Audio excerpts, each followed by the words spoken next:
Buenos días a todos. Espero que me estén escuchando bien. Vamos a dar inicio con este webinar que hemos preparado para el día de hoy con relación a esta nueva legislación relativa a la Ley de Contratación Pública, que, como bien saben, ya ha sido aprobada en segundo debate. Está pendiente su trámite a nivel del Ejecutivo y, consecuentemente, pues, su publicación. Para nosotros aquí en BLP y particularmente para la práctica de Derecho Público, Contratación Administrativa y Regulación, pues es un placer el contar con la participación de todos ustedes. De momento, de acuerdo con lo que me registra el sistema, tenemos alrededor de 40 personas conectadas. Vamos a aprovechar tal vez mientras damos la bienvenida para ver si se conectan más personas. De acuerdo con nuestros registros, teníamos para participar alrededor de 75, 80 personas más o menos. Y pues para tratar de darles un poco de tiempo, vamos a dar la bienvenida y también a presentarnos todos los que vamos a estar compartiendo con ustedes este ratito. Mi nombre es Francisco Bando, soy abogado asociado de BLP, parte de la práctica de Derecho Público, Contratación Administrativa y Regulación Económica, y me acompañan esta mañana pues tres compañeros, tres personas con mucha experiencia en esta materia y que efectivamente pues lo que estamos pretendiendo es darles, aunque sea una bocanada, una especie de eh, exposición de aspectos generales relativos a esta materia. Me acompañan entonces Andrea Sittenfeld, me acompaña también Fiorella Chinchilla y me acompaña Eduardo Ramírez, todos ellos pues también abogados de la firma de BLP, tanto en la práctica de derecho público como en algunas otras prácticas. Y para de alguna forma también tratar de ponerlos en contexto, pues representamos, creo yo, combinados alrededor de 75, 80 años de experiencia en esta materia y pues evidentemente lo que tratamos es que este sea un servicio para ustedes. Sabemos bien que nos acompaña pues muchos clientes, amigos y también algunas personas que se han interesado en el tema en razón de la publicidad que hemos dado en nuestras redes sociales. La exposición del día de hoy, como les digo, es de carácter general, va prácticamente a tener cuatro ejes fundamentales. El primero relacionado con temas de principios, que como saben en esta materia resulta fundamental, así como también una parte introductoria a lo que es el aspecto de rectoría que introduce esta nueva legislación. Eso va a estar a cargo de nuestra compañera Fiorella Chinchilla. También con relación a ese tema y aspectos de contratación pública electrónica y estratégica, eso va a estar a cargo de Andrea Sittenfeld. Y Eduardo Ramírez va a tener pues dos participaciones dentro de esta exposición. De hecho, vamos a comenzar con él, quien nos va a dar algunos aspectos puntuales de lo que implica esta nueva legislación en cambios versus la legislación que al día hoy actualmente nos rige, y también hacia el final comentándonos un poco sobre el régimen recursivo que plantea esta normativa. Y pues yo les estaré en el ínterin también conversando sobre algunos aspectos básicos sobre la tipología de procedimientos que establece esta nueva legislación. Sin más, y para efectos de hacer eficiente nuestra exposición ante ustedes, voy a darle la palabra a Eduardo. Eduardo, como les dije, es abogado nuestro, es un special counsel de la firma, y él nos va a exponer primeramente con relación a los aspectos fundamentales que introduce esta nueva legislación, estas novedades, si hacemos un comparativo con la Ley de Contratación Administrativa que nos ha venido rigiendo desde hace ya varios años y para acá. Adelante, Eduardo. Buenos días, gracias Fran. Buenos días a todos los participantes. Un cordial saludo a todos. Sí, básicamente, bueno, se puede decir que estamos iniciando un buen tiempo para el estudio de esta nueva legislación.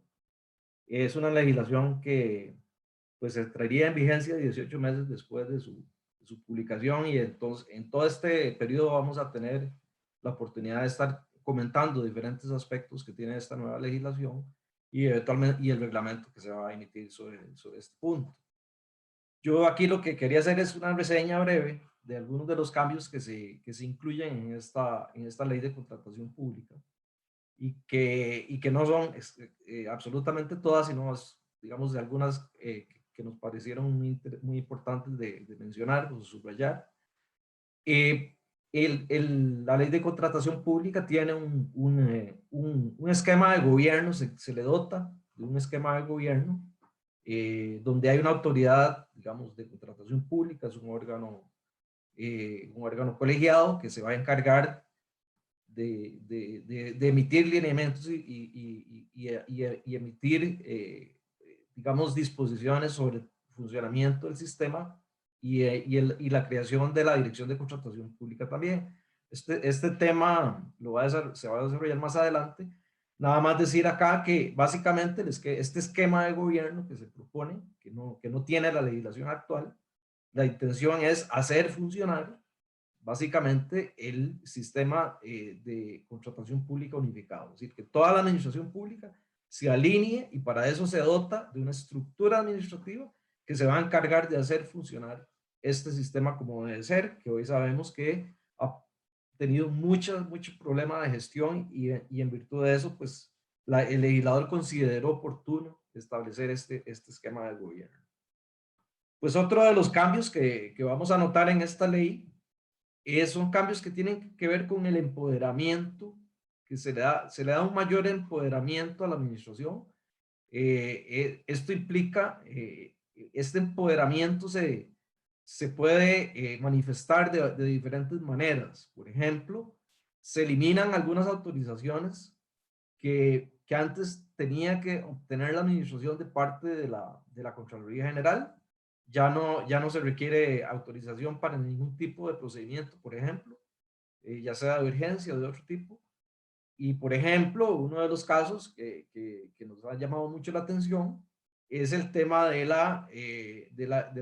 régimen de prohibiciones. En el régimen de prohibiciones se establece en la legislación todavía vigente que se requiere un levantamiento ante la Contraloría General que tiene que autorizar, esa es una autorización que se elimina, y se sustituye por una declaración jurada que tiene que emitir tanto los oferentes como los subcontratistas. Aquí tal vez subrayar, este es un tema que hay que ver, tal vez hoy no es la ocasión, pero habrá que estudiarlo con mucho cuidado, sobre todo por los proveedores y por las personas que participan de la contratación pública, porque hay cambios muy significativos, digámoslo así, porque la declaración jurada va a ser una declaración que se envía a un registro que va a llevar a la Dirección de Contratación Pública. Es un registro donde van a estar las declaraciones juradas. Y en este registro, digamos, esta declaración jurada, si hay alguna situación que no sea correcta, digamos, que sí hay alguna prohibición y se dice que no, eso puede originar el delito de perjurio, ¿verdad? De acuerdo con el Código Penal. De manera que en vez de autorización de Contraloría, lo que vamos a tener es el riesgo de cometer un delito. Y como sabemos, la lista de prohibiciones se mantiene muy similar a la actual. Acordémonos que en la ley se establece que hay prohibición, esta prohibición se extiende incluso a las personas de hasta tercer grado de afinidad y consanguinidad. Y en Costa Rica esto es importante porque aquí todo el mundo es familia. Y el tercer grado implica para arriba padres, abuelitos, hermanos. Y para abajo hijos, nietos y bisnietos. Y además le agregamos por afinidad y en el mismo grado el cónyuge o el compañero sentimental.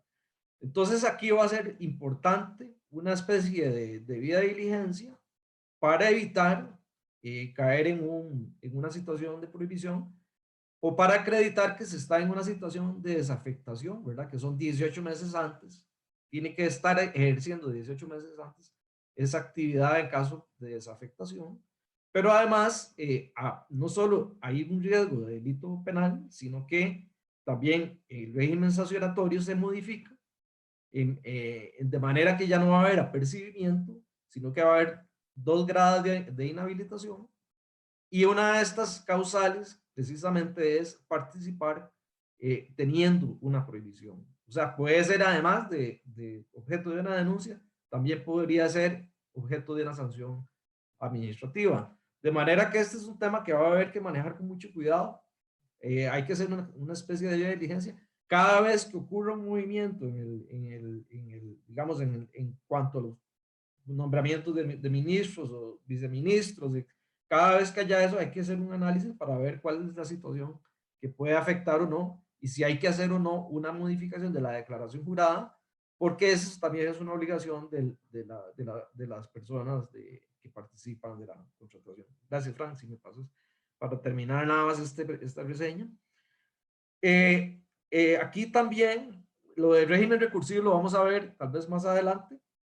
Hay otros aspectos que también se modifican, que también se comentarán. Por ejemplo, el tema de los principios, se replantea el tema de los principios. Se hace una nueva, se introducen principios novedosos en el sentido de que pretenden generar un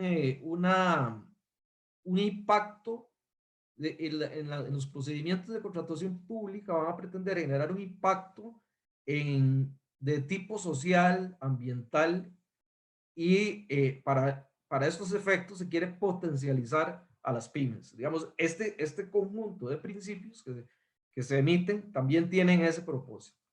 Por lo que a nivel de pliegos de condiciones o a nivel de incluso los factores de evaluación que se van a tomar en cuenta, se van a crear cierto tipo de ventajas o de criterios para eventualmente potencializar a las pymes y generar un impacto social con estos nuevos procedimientos de contratación pública. En el tema de procedimientos, Fran va a comentarnos sobre el tema digamos, básicamente son muy similares a los que hoy tenemos. Se cambia la nomenclatura, se crean nuevos procedimientos diferenciados, se crean nuevos tipos, nuevos contratos tipos, por ejemplo, el de arrendamiento, operativo y financiero, el fideicomiso de obra pública, etcétera. Y el tema de ejecución de contratos, es importante los cambios que se generan a nivel de ejecución de contratos. Vamos a ver, un aspecto importante es la prevención de conflictos que se puedan y de tensiones que se pueden producir entre contratistas y la administración. Hay un esfuerzo en la ley para reducir ese tipo de tensiones, y uno los ve, por ejemplo, cuando se introducen, hoy en día hay algunos plazos, pero se introducen con más claridad plazos para que la administración cumpla ciertos compromisos, cómo se va a regular el tema de la caducidad, qué va a pasar cuando se declare con una nueva adjudicación. Y en particular me parece muy positiva la inclusión de la figura de los comités de resolución de conflictos o de dispute boards, que ha sido una figura que ha funcionado muy bien en contratos de obra pública. A nivel internacional se aplican procedimientos de este tipo y ha sido una buena práctica y se utilizan ya prácticamente en todos los contratos a nivel de infraestructura pública, y incluir esta figura en la ley va a ayudar muchísimo a prevenir ese tipo de tensiones o conflictos que se pueden presentar. Por lo menos la intención es esa. También en materia de prescripción se uniforman todos los plazos, tanto para contratistas como para la administración. En 5 años todos tendrían derecho a presentar las gestiones que corresponden. De manera que este es el esbozo básicamente de los cambios, sin agotarlos, y algunos de estos los vamos a ver más en detalle ahora, como por ejemplo, tal vez Fío nos puede comentar los principios. Bueno, buenos días. Yo pues muy complacida de estar este día de hoy con ustedes y bueno, tratando de dar un enfoque bastante general por un tema de tiempo, ¿verdad?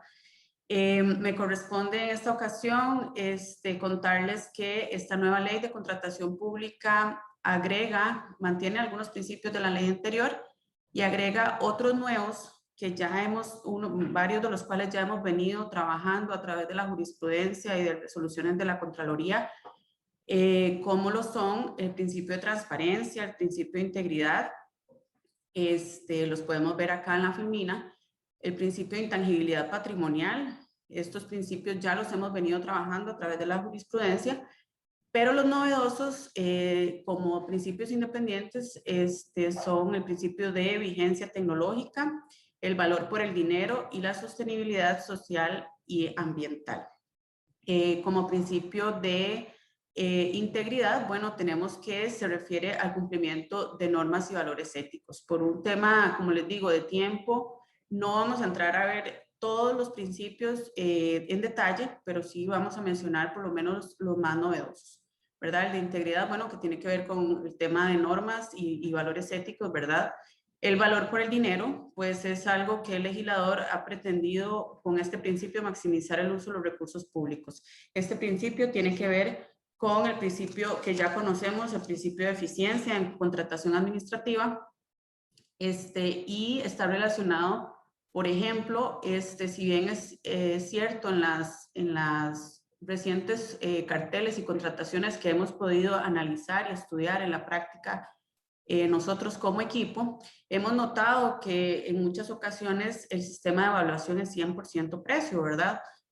Pero si esto no significa, digamos ahora con este nuevo principio, lo que pretende el legislador es que este 100% precio pueda incluir 100% calidad también, ¿verdad? Entonces, que el precio garantice también una calidad de primera y que se haga un buen uso y una buena inversión de los recursos públicos, ¿verdad? Que es el fin primordial de la administración. En cuanto al principio de transparencia, tenemos que se refiere a los actos que sean accesibles de manera libre e igualitaria para todos los usuarios, ¿verdad? Ahora vamos a conocer un poco el sistema digital unificado y les vamos a hablar un poco de eso. También tiene que ver con el principio de publicidad que ya conocemos y que está en la ley actual y que se refiere y que lo hemos venido trabajando a través de SICOP con la presentación de las ofertas, ¿verdad? Que siempre deben de estar accesibles al público, ¿verdad? Y a la administración una vez que se cierra la hora de apertura de ofertas. Y que para declarar la confidencialidad de ciertos documentos es la administración a su criterio, bajo un acto motivado, quien deberá decidir si ciertos documentos a solicitud del oferente son o no son confidenciales. Entonces, esto también tiene que ver con el principio de transparencia. Por otro lado, tenemos el principio de sostenibilidad social y ambiental, bueno, que tiene que ver con lo que mencionó don Eduardo, ¿verdad? Que es lo que se pretende es que las acciones vayan dirigidas a fomentar un desarrollo y protección del medio ambiente, un desarrollo humano responsable y social. Esto, pues, el legislador ha decidido incluirlo como un principio independiente, principalmente para fortalecer un esquema de contratación y darle mayor ventaja a las pymes. Recientemente hemos podido ver en carteles que ya las instituciones están agregando lineamientos de sostenibilidad y responsabilidad social y los oferentes participantes deben hacer una aceptación expresa de esos lineamientos. Entonces, en la práctica ya lo hemos venido trabajando, pero en esta nueva ley se agrega como un principio de contratación administrativa o contratación pública, que es como el término que se está usando en esta nueva ley. Luego tenemos la vigencia tecnológica. Acá el objeto contractual debe ajustarse a avances científicos y tecnológicos de última categoría o de último momento, ¿verdad? Se pretende, la administración pretende que se contraten y se adquieran bienes y servicios de última categoría y bajo los últimos avances tecnológicos a fin de garantizarse una correcta y buena inversión de los recursos públicos, ¿verdad? De manera que su uso o su inversión les pueda generar, les permita contar con ese bien por muchos años, ¿verdad? Y por toda la vigencia del contrato. Entonces, eso es lo que busca el legislador con este principio. Acá, pues, las administraciones van a tener que adaptar y capacitar a sus funcionarios de manera que puedan hacer un uso correcto y responsable de estos equipos, ¿verdad? Y hay un deber de fiscalización de la administración para que esto se pueda cumplir y no afectar el objeto contractual. Luego, bueno, tenemos el principio de mutabilidad que tiene que ver con la facultad de las administraciones para hacer cambios contractuales siempre y cuando se conserve la tutela del interés público, ¿verdad? Que es lo que persigue el legislador. y el principio de intangibilidad patrimonial, que tiene que ver con el equilibrio económico-financiero, que es un principio que ya lo hemos venido trabajando porque es un principio constitucional y lo hemos venido trabajando también a nivel jurisprudencial, ¿verdad? Entonces, esos serían los nuevos principios. Se mantienen algunos de los anteriores y los vamos a poder encontrar en el artículo 8 de la nueva ley. Como les comenté, bueno, viene lo que es la contratación pública electrónica, ¿verdad? Que se va a crear un sistema digital unificado que va a contemplar lo que es registro de proveedores, banco de precios, catálogo de bienes. Todo esto es novedoso en lo que es contratación administrativa. Ya hemos venido trabajando a través de SICOP con contrataciones públicas, ¿verdad? Electrónicas, pero en esta nueva ley se pretende especificar aún más su uso, ¿verdad? Este sistema va a estar dirigido por la Dirección de Contratación Pública, ¿verdad? Lo vamos a poder encontrar a partir del artículo 16, es un apartado bastante grande. Y bueno, yo solo les puedo acá por un tema de tiempo mencionarles las características, que va a ser un sistema en el cual se va a centralizar todos los procedimientos de contratación, es decir, todos los concursos que se vayan a promover deben hacerse por ese sistema. Lo que no se haga por ahí va a traer nulidad del concurso. Entonces, todo se debe promover por ahí, ¿verdad? Por eso es que hay un registro de proveedores, hay un catálogo de bienes y todo se va a filtrar por ese lado. Cuando por causas, circunstancias de caso fortuito o fuerza mayor, la administración licitante no pueda promover el concurso mediante ese sistema, deberá pedir autorización a la Dirección de Contratación Pública, que mediante acto motivado va a indicar y va a autorizar o no que se omita la publicación mediante el sistema digital, ¿verdad? Pero va a ser la dirección mediante acto motivado, ¿verdad? Acá, pues, se pretende que todo el acceso al sistema sea de forma fácil, accesible, no discriminatoria. Podrá ser operado por un tercero, no necesariamente del gobierno, ¿verdad? Cuya contratación se deberá realizar mediante licitación mayor. Aquí se van a centralizar todos los procedimientos de contratación. Entonces, esta información del sistema unificado deberá estar disponible bajo un formato de datos abiertos. Como les comenté, va a ser manejado por la Dirección de Contratación Pública, que lo vamos a ver a partir de, es un órgano adscrito al Ministerio de Hacienda y lo vamos a encontrar a partir del artículo 129 de la nueva ley. Va a ser el órgano ejecutor de la autoridad pública, que ahora Andrea les va a comentar de qué se trata la autoridad de contratación pública, y estará a cargo de un director y subdirector. Tendrá la capacidad técnica consultiva en materia de contratación administrativa y administrará el sistema digital unificado y el banco de precios. Vean que la capacidad, perdón, Fran, vean que la Dirección de Contratación Pública va a tener un tema capacidad técnica consultiva. Esto quiere decir que solo se va a centrar en temas relacionados a la contratación pública electrónica, es decir, a lo que tenga que ver con el sistema digital unificado. No va a resolver sobre temas de fondo, sino sobre todo lo que tenga que ver con este sistema digital en la contratación pública electrónica. Podemos pasar, Fran. Bueno, dentro de las funciones de la dirección, como les comentaba, deben elaborar y proponer a la Autoridad de Contratación Pública el Plan Nacional de Compras y las mejoras regulatorias y pertinentes, así como la simplificación de trámites, ¿verdad? Va a gestionar la profesionalización de sus funcionarios y va a ejercer la dirección en el uso de medios electrónicos en materia de contratación, que fue lo que les mencioné sobre el sistema digital unificado. Va a administrar el catálogo electrónico de bienes y va a definir las pautas de seguridad y el resguardo de la información. Ven que, como les mencioné, todas las funciones de esta dirección se van a centrar en el sistema digital unificado. Y bueno, ahora para continuar hablando de contratación pública electrónica, le cedo la palabra a mi compañera Andrea. Bueno, buenos días a todos. Un gusto de estar aquí y les quiero agradecer la asistencia. Como les estaba comentando Fiorella, la Dirección de Contratación Pública va a estar a cargo de la Autoridad de Contratación Pública. Eso lo vamos a ver a partir del artículo 128 de la ley y va a ser un órgano, digámoslo en términos simples, es como el jefe de la dirección. Va a ser un órgano colegiado, es decir, va a ser conformado por Ministerio de Hacienda, Ministerio de Planificación Nacional y Política Económica y Ministerio de Ciencia y Tecnología y Telecomunicaciones, es decir, el MICIT. Es un ente rector exclusivamente para todo lo que tiene que ver con contratación para toda la administración pública. Y algo nuevo, además de la misma autoridad que introduce esta ley, es que le va a tener que rendir cuentas tanto al presidente de la República como también a la Comisión de Ingreso y Gasto de la Asamblea Legislativa. Como ustedes sabrán, actualmente la que ejerce un control del uso de los fondos públicos es la Contraloría, pero esta nueva ley también, digamos que le da ciertas facultades a la comisión a efectos de que la autoridad vaya y le diga cómo están utilizando los fondos relacionados con lo que es contratación pública.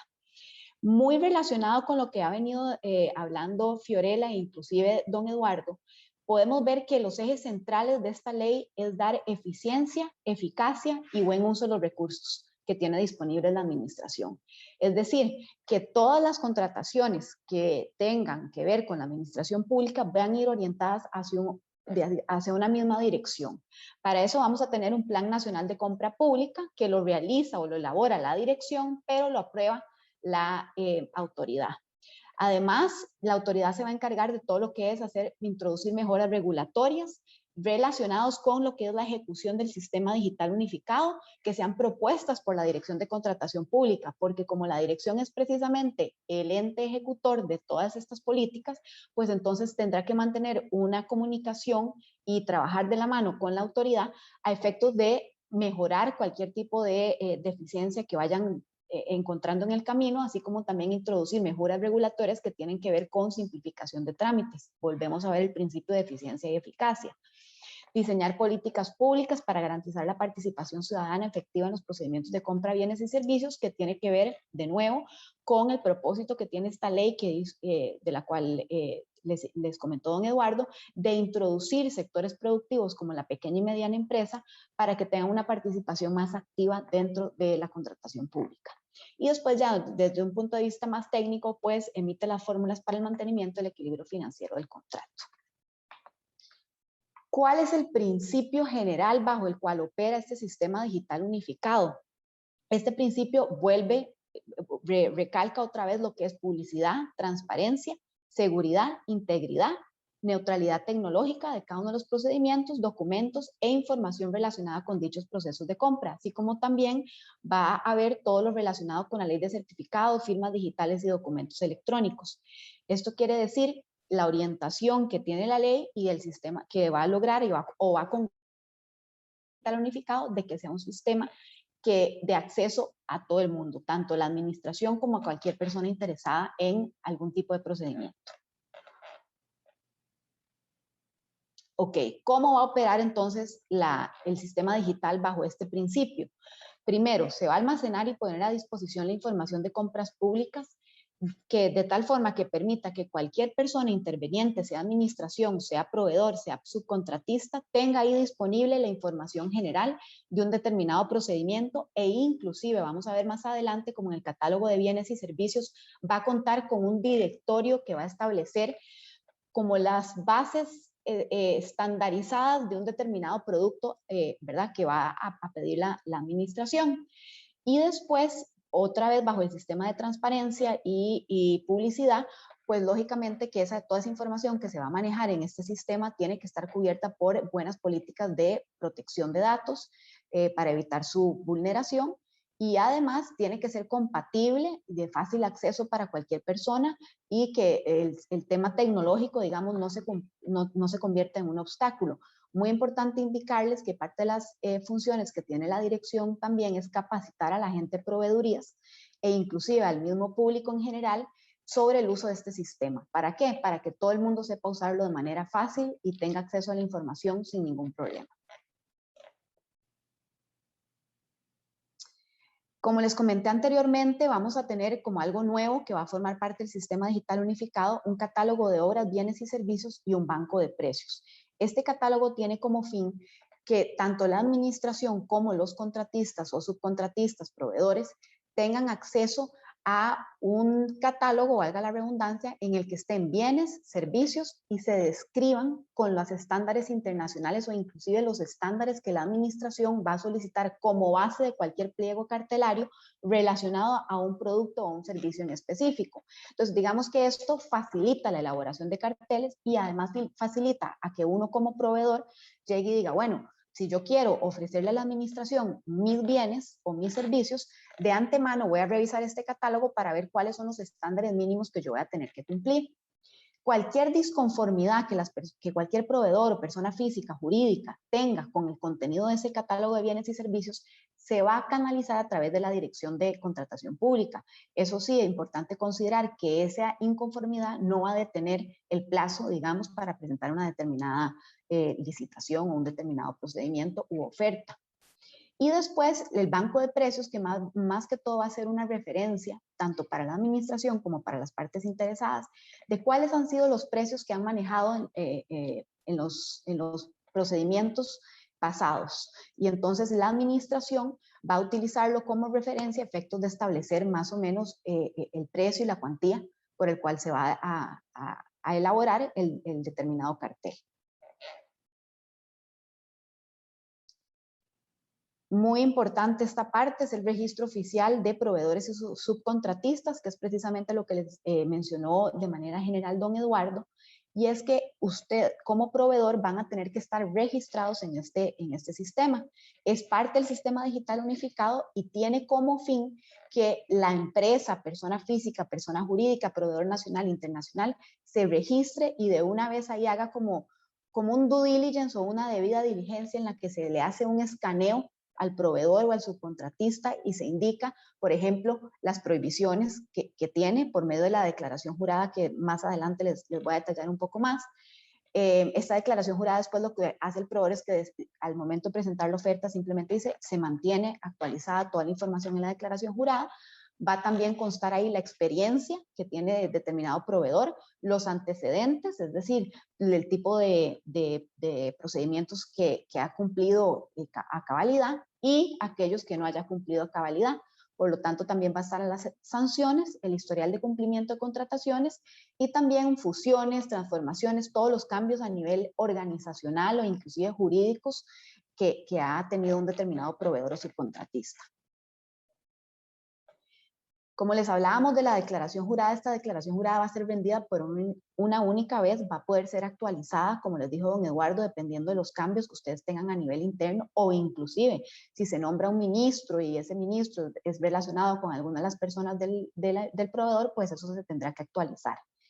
Una vez que ya esté esa declaración jurada conectada o vinculada a ese registro, ¿verdad? Al proveedor registrado, pues entonces el proveedor no va a tener que presentar toda esa lista de declaraciones a las que estamos acostumbrados a presentar en la actual ley, sino que hace referencia a esa declaración jurada y recalca que se encuentra actual, ¿verdad?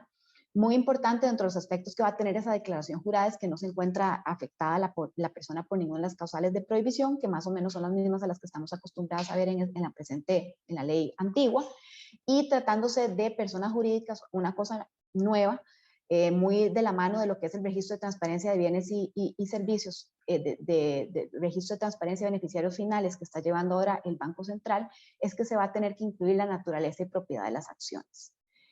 Si se falta la verdad en esta declaración jurada, ya se introduce de una vez, no una sanción, un apercibimiento por parte de la Contraloría, sino un delito, según el artículo 318 del Código Penal. Uno de los nuevos tipos de contrataciones que vamos a ver para efectos de hacer cumplir o concretizar estos principios de desarrollo tecnológico y también desarrollo y promoción del bienestar social es la contratación pública estratégica, que responde al principio de sostenibilidad social y ambiental y va a ser un mecanismo para incorporar, adicionar, facilitar la participación de las pequeñas y medianas empresas. Por ejemplo, si participa de este tipo de contrataciones una pyme, le dan 10 puntos adicionales.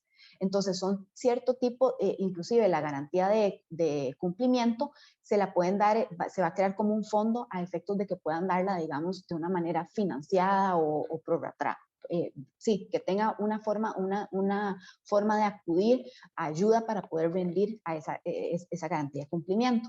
Y la contratación pública innovadora, que viene de la mano de que la administración ahora tiene una obligación de adquirir el bien más actual y el bien que mejor se adecue a las necesidades actuales. Es decir, tiene que repasar, tiene que tener con personal técnico que sepa, ¿verdad?, cuáles son las últimas versiones, qué es lo más recomendable, cuáles son los requisitos técnicos que debe tener ese producto para garantizarse que el que adquiramos no se va a desactualizar en meses y que además sea el más conveniente para cumplir con el interés público. El estudio de mercado y precios de referencia, si bien es cierto, hablamos de un banco de precios que va a ser utilizado como referencia a efectos de que la administración y las partes tengan un precio, los precios que han sido utilizados para ese determinado bien o servicio, o bajo los precios bajo los cuales han sido adjudicados, la administración igual está en la obligación de hacer un estudio de mercado previa procedimiento de contratación. Esto quiere decir que va a ser un sondeo de los posibles oferentes, si hay oferentes o más bien van a tener que acudir a personas extranjeras, porque no, en el país no se encuentra ese know-how tan específico, por decirlo así, y además ya va a contar con ciertos rangos para evitar o para identificar fácilmente lo que son precios ruinosos y excesivos que se puedan presentar en una oferta. Y eso sería todo por mi parte por este momento. Muchas gracias. Gracias, Andrea. Me toca a mí hablar un poco sobre los procedimientos de contratación, básicamente bajo la condición de ordinarios que establece la ley de contratación pública. Sin embargo, de previo, y siendo que estamos más o menos hacia la mitad de la presentación, pues quería indicarles un par de cosas. La primera es que hacia el final de la presentación, una vez que cumpla yo con esta fase de los procedimientos que establece la ley, más lo que Eduardo va a acotar con relación al régimen recursivo, vamos a abrir un espacio para preguntas y respuestas. Como ustedes saben, dentro de la plataforma de Zoom, que es la que estamos utilizando, pues hay allí un espacio de preguntas y respuestas o de Q&A, según ustedes tengan la versión en inglés o en español, y la idea efectivamente pues es interactuar con ustedes, es decir, con relación a las preguntas o las inquietudes que tengan con relación a esta nueva ley, pues efectivamente el punto o lo que nos interesa es a su vez tratar de ir abordando sus inquietudes, tratar de irlas esclareciendo. Evidentemente, pues es un cuerpo normativo para todos, lo cual implica una curva de aprendizaje que deberemos cumplir absolutamente todos los que estamos vinculados con esta materia, pero en razón evidentemente del estudio que hemos venido realizando, pues consideramos que efectivamente podríamos atender algunas de sus consultas. Quizá dependiendo del nivel de participación que tengamos, no sea posible el poder atenderlas todas, pero evidentemente pues nos las guardaremos en nuestro registro en aras de, pues ya sea por vía de correo electrónico o quizá en un segundo evento, pues también ir atendiendo esas inquietudes, esas consultas que ustedes tengan. Ese es el primer elemento que quería destacar. El segundo es que nuestra iniciativa con vista en este webinar, pues es, como ya lo han podido ir viendo conforme a la exposición de los compañeros, es tratar de darles a ustedes algunas nociones básicas, una especie de ABC de lo que contempla esta ley de contratación pública. Por eso, pues, como les indicaba al principio, a la hora de hacer la introducción, pues hemos escogido estos 4 ejes temáticos, hablando particularmente, como lo hizo bien Eduardo, con relación a los cambios que representa esta ley con base en la legislación de la ley de contratación administrativa que hoy día se mantiene aún vigente, más lo que ha sido tema de principios y un elemento al que apuesta esta ley, que es básicamente este tema de rectoría que nos comentaba Andrea, más esta otra serie de aspectos vinculados con el mercado, precios de referencia, contratación pública estratégica, innovadora, etcétera. Entonces, este primer acercamiento con ustedes, con este webinar, pues es eso, darles estas nociones básicas. Sin embargo, estamos nosotros evaluando como práctica de derecho público y contratación administrativa, el llevarles a ustedes otros eventos también vinculados con esta normativa, quizá ahora sí con algún nivel mayor de especialización. Por ejemplo, si nos centramos en uno solo en temas de régimen recursivo, o si queremos hablar de la oferta y de la adjudicación, o si queremos hablar de cómo está ahora el tema de las subsanaciones, por ejemplo. Esto también es importante que quizá aprovechando el apartado de preguntas y respuestas, ustedes nos puedan escribir algunos elementos que consideran que sean valiosos para ustedes. Nosotros, evidentemente, con vista en lo que varios de nuestros clientes y amigos nos han venido acotando, pues tenemos algunas ideas, pero podemos redondearlas y podemos desarrollarlas aún mejor si ustedes consideran importante que bajo esta vía de webinars podamos atenderlas. Evidentemente, pues también dentro de los servicios que prestamos como firma, pues hemos estado también planteando ya lo que son capacitaciones especializadas para algunos de nuestros clientes que han adoptado por esa modalidad, pero no por ello queremos perder de vista la oportunidad de tener este contacto con ustedes por medio de webinars gratuitos. Entonces, estamos muy ansiosos de conocer tanto sus preguntas como también pues lo que a ustedes les puede resultar interesante como aspectos a tocar en eventuales webinars futuros, adicionales a los que ya estamos nosotros evaluando a nivel interno, pues también lo que a ustedes les pueda resultar interesante. Dicho esto, pues continúo con la presentación.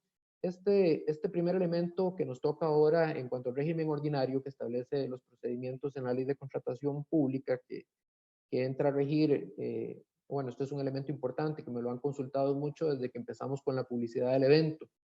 Y es que, como efectivamente los medios de prensa le han estado dando mucho seguimiento a esta ley, que si la ley ya estaba vigente al día de hoy, lo indicaba tal vez, quizás sin mucha precisión al inicio de nuestra exposición, cuando les di la bienvenida, de que efectivamente ya está aprobada en segundo debate por la Asamblea Legislativa, queda pendiente su trámite ante el Ejecutivo y evidentemente su publicación, pero a diferencia de otros cuerpos legales, aquí no va a entrar a regir en el momento en que quede publicado en la Gaceta, sino que dentro del apartado de transitorios que establece la ley, se establecen 18 meses para que entre a regir, es decir, una vez que se publique, contaremos 18 meses desde ese punto para que efectivamente la misma entre a regir. Mientras tanto, mientras estamos en este ínterin, evidentemente seguirá rigiendo en esta materia de contratación administrativa la normativa que tenemos hoy día, tanto la ley de contratación administrativa como el reglamento a la ley de contratación administrativa. Y también, pues quizá eso lo podríamos tocar en un segundo evento. Los transitorios establecen también algunas reglas sobre los procesos que se sigan en este ínterin mientras se da la publicación de esta nueva ley y su entrada en vigor.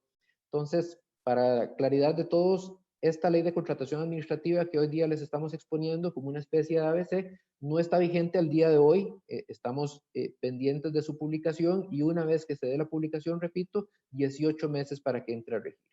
Dicho esto, ahora sí, retomando el tema de los procedimientos que establece la ley y en el régimen ordinario, básicamente mantiene la diferenciación entre lo que es a la fecha, e incluso se ha mantenido desde tiempos atrás, esta diferencia entre la compra o la adquisición de bienes y servicios y lo que es propiamente obra pública. Entonces aquí también dentro de esta normativa se establece esa distinción. Vamos a encontrar tres tipos de procedimientos de contratación en este régimen ordinario, establecidos como licitación mayor, licitación menor y licitación reducida. Como ustedes saben, al día de hoy, pues tenemos la licitación pública y tenemos la licitación abreviada, más otros regímenes excepcionales de contratación. Ahora, esta nueva normativa pues contempla tres tipos, insisto, la licitación mayor, la licitación menor y la licitación reducida, cada uno con ciertos umbrales para determinar cuál es el procedimiento de contratación que deba aplicarse para cada caso. Estos umbrales evidentemente corresponderán a cierto monto económico para que efectivamente cada administración pueda determinar en qué casos puede utilizar uno u otro procedimiento. Estos umbrales, lo establece la propia ley, deben ser actualizados por la Contraloría General de la República en la segunda quincena del mes de diciembre, utilizando el monto de las unidades de desarrollo establecido por el Banco Central de Costa Rica para el 15 de diciembre de cada año y tendrá una vigencia de un año calendario a partir del 1 de enero y hasta el 31 de diciembre. Esto es importante. Si ustedes efectivamente que manejan esta materia, bien saben que anualmente la Contraloría General de la República tiene que hacer una actualización para determinar a partir de qué monto se va a cuál procedimiento y también esto a su vez aplica para determinar cuál es la vía que se sigue en caso de impugnar el acto de adjudicación, sea la vía revocatoria ante la propia administración licitante o la de apelación ante Contraloría. Entonces, aquí en esta materia también se está estableciendo un tema de umbrales. Actualmente, ya como está aprobada en segundo debate la ley, establece para el caso de la licitación mayor, pues que contrataciones de bienes y servicios cuya estimación sea superior a los 238.223.960 colones, pues se seguirá ese esquema. En el caso de la licitación menor, pues una que sea igual al monto que he indicado anteriormente, pero en todo caso siempre superior a los 59.555.990, según lo indicamos allí en la filmina. Y también, en el caso de la licitación reducida, allí se establece la contratación de bienes y servicios cuya estimación sea igual o inferior a los 59.555. Estos son los umbrales que, insisto, y como lo expresa la filmina, pues corresponde a la adquisición de bienes y servicios. En la siguiente filmina, que corresponde, insisto, siempre a esta distinción que mantenemos en temas de bienes y servicios y obra pública, aquí también se dan en este régimen ordinario, siguiendo el mismo esquema de licitación mayor, licitación menor y licitación reducida, pues lo propio a estos umbrales, de acuerdo con la indicación que hemos señalado allí, que evidentemente, y como es lo usual, pues tiene un umbral mayor respecto de la adquisición de bienes y servicios. Allí, insisto, nuevamente la normativa establece el estrato o la determinación, la banda en la cual se puede apoyar la administración a efectos de determinar cuál será el proceso de contratación que deba seguir para tal efecto. Allí las cantidades están efectivamente indicadas. Ahora, esta ley de contratación pública establece unos procedimientos que llaman de régimen diferenciado, que si bien pues mantienen siempre esta distinción entre licitación mayor, licitación menor y licitación reducida, pues hace ahora una variación dependiendo de quién es el sujeto que esté desarrollando el proceso de licitación. Por eso es que habla esta nueva ley relacionando o vinculado con empresas públicas no financieras nacionales, empresas públicas no financieras a nivel municipal, instituciones públicas financieras bancarias, las instituciones públicas financieras no bancarias y las que para tal efecto estén enlistados en el clasificador institucional del sector público que emite el Ministerio de Hacienda. Entonces, en el caso de tratarse de alguno de estos sujetos, de alguna de estas administraciones públicas, entonces se aplica este régimen diferenciado, que insisto, y como lo establece la filmina, pues varía según el sujeto. Aquí, en esta materia igual, pues hace una distinción típica, la acostumbrada entre bienes y servicios y obra pública. Y para cada uno, de manera similar a lo que ya hemos apuntado en el régimen ordinario, pues establece ciertos umbrales. En el caso de la licitación mayor para bienes y servicios, pues 258.868.752. Las bandas para la licitación menor y también para la licitación reducidas, allí expuestas en la filmina, y lo mismo respecto a la obra pública, siguiendo, insisto, este esquema de licitación mayor, licitación menor y la licitación reducida. Claro está, también la ley de contratación pública establece algunos otros procedimientos de contratación, distinguiéndolo, por ejemplo, entre especiales o entre extraordinarios, los cuales de momento, para los efectos de este webinar, no vamos a entrar a señalar, pues evidentemente un tema de tiempo y tratando de darles a ustedes también la oportunidad de que hagan preguntas y respuestas. Hemos decidido centrarnos en los que tienen este carácter de ordinarios y diferenciados como un aspecto relevante para extraer de esta legislación. Nos tocará entonces de seguido hacer algunas acotaciones dentro de los supuestos en los cuales puede aplicarse la licitación mayor, que son los establecidos en el artículo 55, de acuerdo con el umbral, o a los umbrales a los que hemos hecho referencia antes, o tratándose de modalidades de contrato de cuantía inestimable. En el caso de la licitación menor, pues los supuestos están establecidos en el artículo 50 de la normativa, igual siguiendo el tema de umbral, la modalidad de entrega según demandan, en tanto la administración se haya autolimitado el monto máximo para llevar a cabo esa contratación, en el cual se deba incluir no solamente el periodo original de la contratación, sino las prórrogas. En el tanto no supere ese umbral, pues podrá hacer uso de este esquema de licitación. Si sigue, por ejemplo, la figura de adjudicación en obra, según el artículo 54, que es otro mecanismo de contratación particular que establece esta nueva normativa, que podríamos desarrollarlo en futuros webinars. Y cuando la Caja Costarricense de Seguro Social, independientemente del monto, pues haga la contratación de implementos médicos, quirúrgicos, medicamentos, reactivos, etc. Y en el caso de la licitación reducida, pues estarán allí a partir de el artículo 62, los supuestos en los que la misma resulta aplicable, igual por umbral, por servicios de consultoría, independientemente del monto, en aquellos proyectos de obra declarados de interés público y que se encuentren inscritos en el Banco de Proyectos de Iniciativa Pública, del Mideplan, así como la modalidad de entrega según demanda en el supuesto en que igual haya una autolimitación por parte de la administración y no se supere ese umbral tanto contando el proceso original de contratación, perdón, el periodo original de contratación como las prórrogas. Nos queda entonces dentro de este apartado para que Eduardo nuevamente ingrese lo que corresponde al régimen recursivo y las principales diferencias que presentan estos esquemas con relación a la legislación de la Ley de Contratación Administrativa. Entonces, Eduardo, los dejo en tus manos para que hables del régimen recursivo. Gracias. Sí, bueno, básicamente en relación con el régimen recursivo, no voy a detallar, digamos, aspectos puntuales de, digamos, de cuándo procede la apelación y tal, o la revocatoria, sino algunos temas generales y después algunos específicos, pero más orientados a lo que es novedoso en relación con la legislación que nos regula actualmente. Podemos ver, digamos, en los artículos 86 y siguientes, se regulan, básicamente, mantenemos los mismos recursos que hoy la legislación prevé, que es el recurso de objeción, el recurso de revocatoria y el recurso de apelación.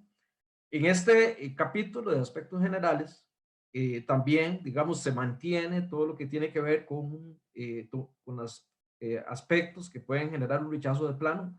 Obsérvese que están bastante bien delimitados los casos donde se puede rechazar de plano, ¿verdad? Se dice que en razón de la materia, en razón de tiempo, que el tipo de procedimiento, por inobservancia de requisitos, por falta de legitimación, hay que fundamentar, ¿verdad? De manera que en ese aspecto se mantiene básicamente la estructura actual y se definen con cierta claridad los aspectos que podrían originar el rechazo de plano. También se incluye la fundamentación, que debe incluir la fundamentación, los argumentos, la prueba, etc. ¿Verdad? Las normas infringidas, los estudios técnicos, de manera que ahí casi que se lleva de la mano qué es lo que hay que cumplir para estos efectos. Se incluye también cómo va a operar el allanamiento o el desistimiento del recurso y se define qué se va a entender por preclusión, ¿verdad? Y efectivamente la preclusión es cuando básicamente pasó ya el plazo para poder interponer digamos, el recurso. Y también hay unas disposiciones especiales para efectos de las aclaraciones o el régimen que puede aplicar cuando se aprueba un tratado, un convenio internacional en donde rige, digamos, lo que dice el tratado. Digamos que en estos aspectos generales podemos señalar que básicamente se mantiene un esquema muy similar al que tenemos hoy en día. Pasamos ahí, aquí empiezan algunos ajustes, ¿verdad?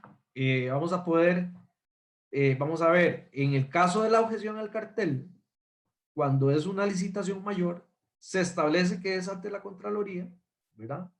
Y en licitación mayor, ya ahí, digamos, empezamos a ver alguna diferenciación en cuanto a los criterios para definir el órgano competente. Ya en este caso se plantean plazos digamos, muy exactos en cuanto a que son 8 días. Digamos, actualmente hay que como que sacar las cuentas, ¿verdad? Y ahora, digamos, se establecen plazos. Cuando es licitación menor, la objeción es ante la administración y se van a tener 3 días, ¿verdad? Se reduce el plazo para interponer la objeción. Y el de apelación, pues es ante la Contraloría y establece que los actos en relación con los cuales procedería la apelación, ¿verdad? La adjudicación, declaratoria de desierto infructuoso, cuando se trate de la licitación mayor, ¿verdad? Y tiene 8 días hábiles para presentarse. Se reducen en 2 días los plazos. Igualmente, la Contraloría va a tener una etapa de admisibilidad para eventual rechazo de plano y después para el análisis de fondo. Y el recurso de revocatoria igual se mantiene que es ante la administración y procede en este caso contra el acto de adjudicación de la licitación menor. La subasta electrónica inversa, que es un nuevo procedimiento que se incluye ahí en los procedimientos especiales, contratos de suministros y servicios que tiene un plazo de 5 días para presentarse. Aquí el tema, tal vez en la siguiente diapositiva, el tema de mayor interés que puede tener este caso. Acordémonos que esta nueva ley elimina la garantía de participación. Ya no hay garantía de participación. Pero sí se establece un régimen sancionatorio pecuniario en el caso del régimen recursivo.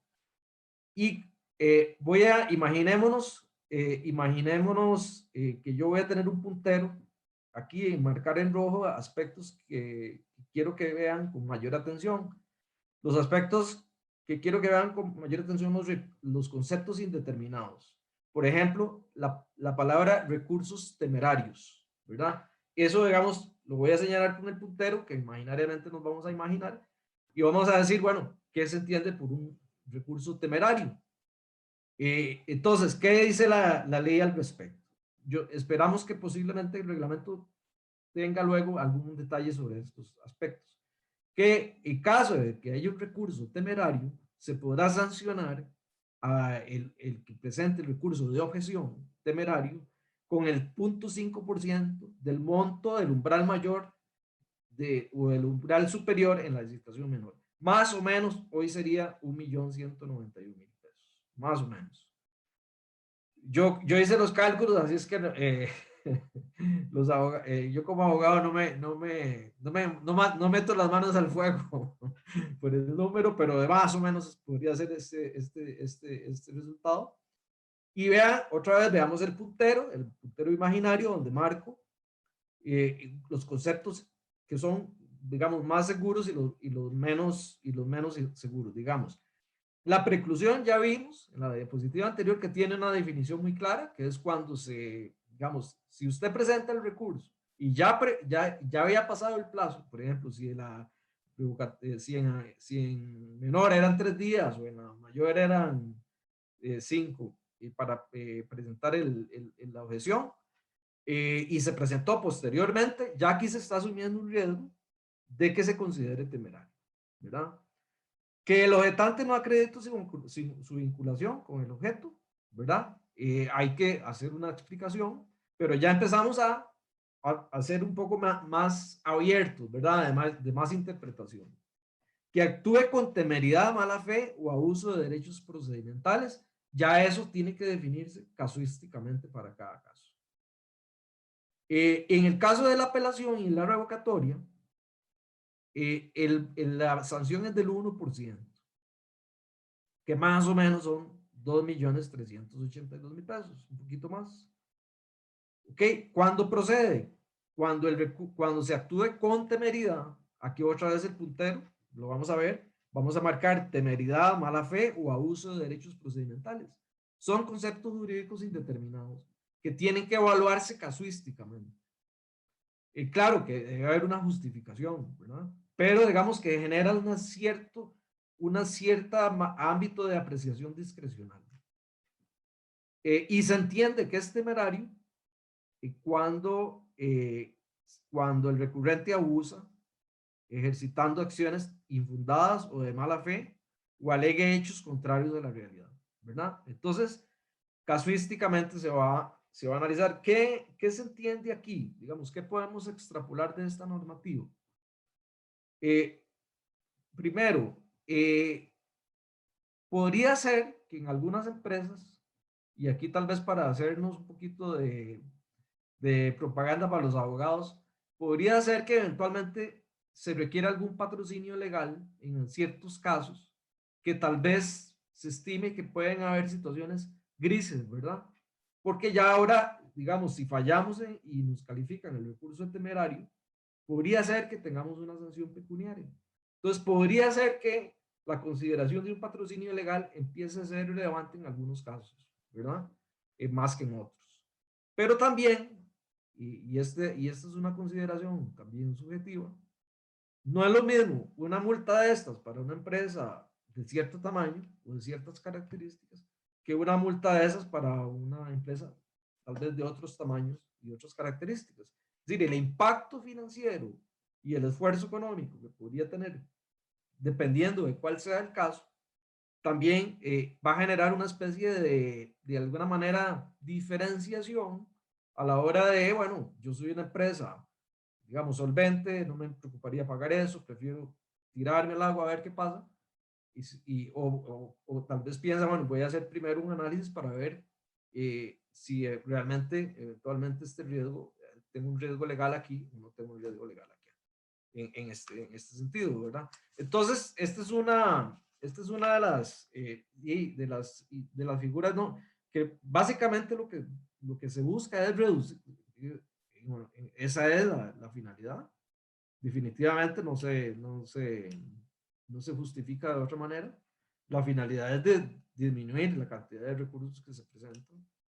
Y habrá que ver luego cómo es que la Contraloría y la propia administración, ¿verdad? Porque la administración va a tener que resolver los casos va a poder imponer estas multas en los casos que le corresponde resolver. Y la Contraloría le va a corresponder imponer la multa en los casos que le corresponde a la Contraloría. Y para estos efectos, ahí estamos a la derecha, señalando que se va a aplicar un procedimiento de acuerdo con el artículo 94.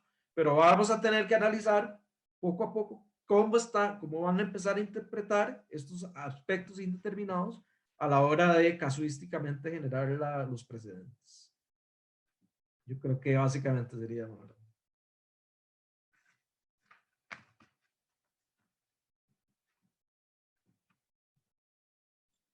Gracias, Eduardo. Como habían adelantado anteriormente, pues íbamos a tratar de abrir un espacio de preguntas y respuestas. Nos han llegado algunas por el sistema de Q&A que establece el Zoom y vamos a leer un poquito a ver si por allí tenemos alguna consulta que podamos atender. Nos escribe: muchas gracias por este espacio y por la formación. Si vamos a compartir la presentación y si se está haciendo la grabación, pues entendemos que sí. Si no, en dado caso, igual vamos a contactarlos para tales efectos.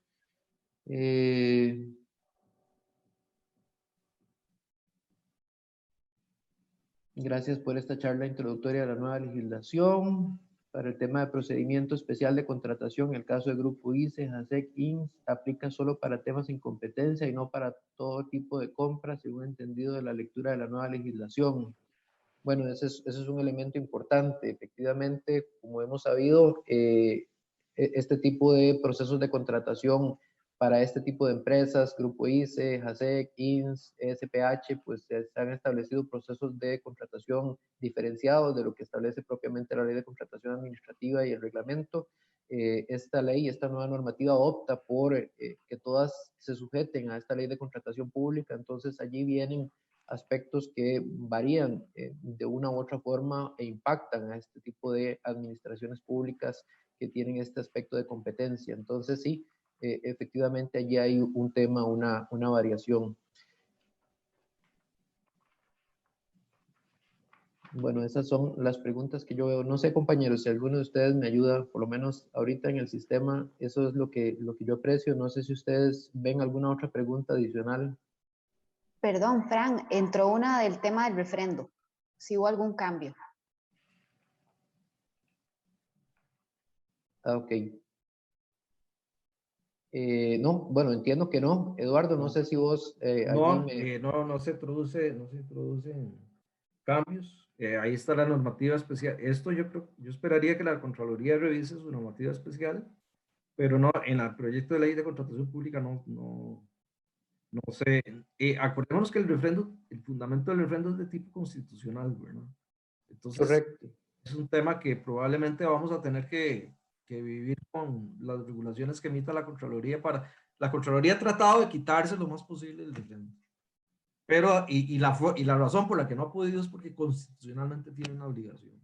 Entonces, en ese tema la ley yo creo que no se quiere complicar la vida, porque sería muy difícil de resolver el tema, y posiblemente la Contraloría siga atendiendo esto. Ok, veo otra pregunta. Dice: ¿cuál es el mecanismo que se establece en la nueva ley para el cálculo de multas? Consulto, dice la persona, porque recientemente se emitió una nueva guía de cálculo en la cual se deja de lado el mecanismo porcentual diario escalonado establecido en la ley actual para establecer una nueva fórmula calculada por puntos dependiendo del recurso técnico, el recurso administrativo y la criticidad del producto o servicio. Muchas gracias. No sé, compañeros, si alguno de ustedes tendrá algo que acotar al respecto en el tema de cálculo de multas. Perdón, porque es que sí estoy recibiendo varias preguntas, entonces estoy tratando de hacer el filtro, mientras quizá alguno de ustedes me tal pueda vez ayudar. en el cálculo de multas, lo importante es que ya la Contraloría había venido y se ha venido estableciendo que en el caso de sanciones, de cláusulas penales o multas, se tiene que contar con un estudio técnico, ¿verdad?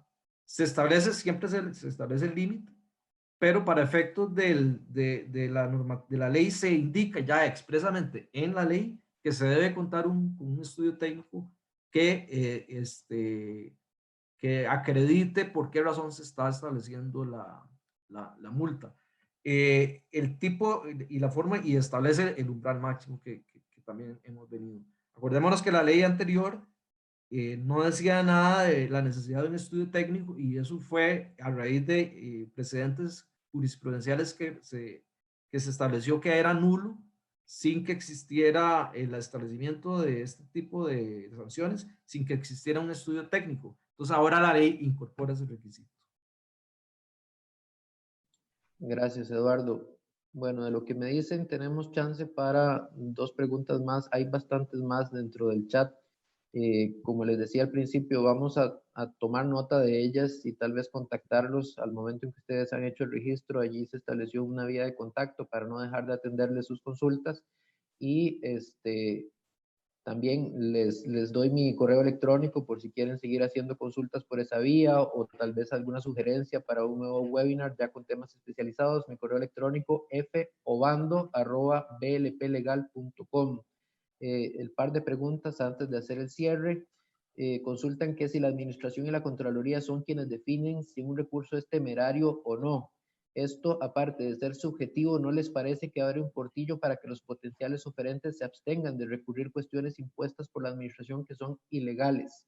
Bueno, allí lo que me toca decir, y quizá alguno de ustedes también termina de redondear la idea, es que efectivamente y de un tiempo para acá, uno de los elementos que se ha discutido de manera recurrente es si debería generarse alguna vía para disuadir lo que yo quizá en broma hablo como uno de los deportes típicos del costarricense, ya no solo el fútbol, sino el de presentar recursos o impugnar absolutamente todo. Y es que ciertamente los que nos dedicamos a la materia vemos que muchas veces se recurre a actos de adjudicación, por ejemplo, sin que haya, digamos, un sustento lo suficientemente sólido. Y al no darse alguna especie de sanción, pues evidentemente es una invitación para que cualquiera del resto de oferentes pueda objetarlo. Entonces, creo que efectivamente la legislación con esta incorporación que hace responde a ese ánimo de tratar de disuadir un poco el que no sea tan abierto el espectro para ejercer el recurso y efectivamente pues quedará en manos de la administración y la Contraloría con base en los elementos que Eduardo explicó recién, determinar si efectivamente considera que se está ante un recurso temerario o no. No sé si algo querés ahí ampliar, Eduardo. Tal vez sí, yo creo que tienes razón, ¿verdad? Y digamos, esto genera algún nerviosismo natural, digámoslo así, porque como son conceptos indeterminados, ¿quién va a interpretar si es temerario? La administración, cuando le corresponda resolver la objeción o el recurso de revocatoria. O la Contraloría, si la objeción le corresponde a la Contraloría, o la apelación. ¿Qué criterios, cómo van? Hay casos muy claros, la preclusión, ahí está muy claro, digamos, el que presenta el recurso y está precluido se expone al altísimo, tiene una exposición altísima que se considere temerario. Y los demás casos, pues hay que ver la interpretación y ver qué va pasando. Pero sí, es una preocupación que me parece que todos tenemos, de que efectivamente ojalá esto no genere un problema, digamos, a la hora de ejercer esto. Ok, y la última, porque ya ahora sí, por un tema de tiempo, nos toca cerrar. Preguntan, esto quizá ya es un aspecto de carácter general, dice, fuera de la creación de la autoridad de contratación y el tema de prohibiciones, ¿cuáles consideran que son los cambios más radicales? En principio, dice la persona que nos estuvo observando, pareciera que todo se mantiene más o menos igual, pero con otro nombre. Entonces, creo que lo que nos pide es que destaquemos algunos de los elementos fundamentales que varían. Efectivamente, él toca dos, lo que son prohibiciones y lo que son esta apuesta que hace la ley con lo que es la rectoría en la autoridad de contratación pública. No sé, ciertamente pues sí, se varían los esquemas de procedimientos de contratación, umbrales. Participación social. Participación social, correcto, temas Sistema, ambientales, pymes. por fin un sistema digital unificado que va relacionado a una pregunta que hicieron ahí, que va a pasar con SICOP. SICOP, como bien ustedes saben, es del Ministerio de Hacienda y ya está ¿verdad? Funcionando y entonces va a ser utilizado como una base para este sistema digital unificado. Y también el tema de la declaración jurada, ¿verdad? Que ya hay que, a pesar de que se registra una única vez, hay que procurar y cada vez que se va a ofertar, pues revisar que esté actualizada y debe estar. Es una obligación del oferente. Ok, bueno, creo que el objetivo que pretendíamos lo hemos cumplido. O sea, la idea es evidentemente empezar a generar inquietud, empezar a darles a ustedes pues algunas herramientas de cara a enfrentarse a esta legislación que se nos va acercando. Pareciera que muy distante, pero el tiempo pasa rápido y pues lo que hemos querido es justamente tener este plazo razonable para empezar a compartir con ustedes lo que consideramos son temas relevantes.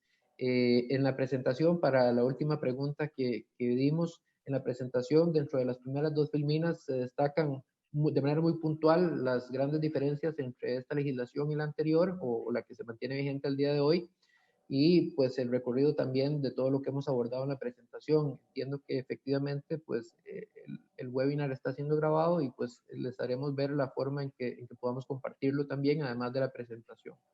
Dicho esto, e insisto, habiéndoles compartido también mi correo electrónico, pues pueden seguir enviando sus consultas, también sus sugerencias en cuanto a temas que consideran que podamos abordar en futuros webinars. De momento y en aras de, a pesar de que ya nos hemos pasado de lo que originalmente teníamos previsto de tiempo, pero en aras de tratar de mantenernos en esa agenda, queremos agradecerles profundamente el que hayan sacado el tiempo para compartir con nosotros. Queremos agradecerles sus preguntas y también la atención que han tenido para con nosotros. Para BLP y para la práctica de Derecho Público y Contratación Administrativa es un verdadero placer el estar al servicio de ustedes y vamos a estarnos viendo en futuros webinars, tanto en lo que tenemos planeado como en lo que ustedes nos sugieran. De momento, pues muchas gracias de parte mía y de parte de todos mis compañeros. Un hasta pronto y nos estamos viendo. Gracias.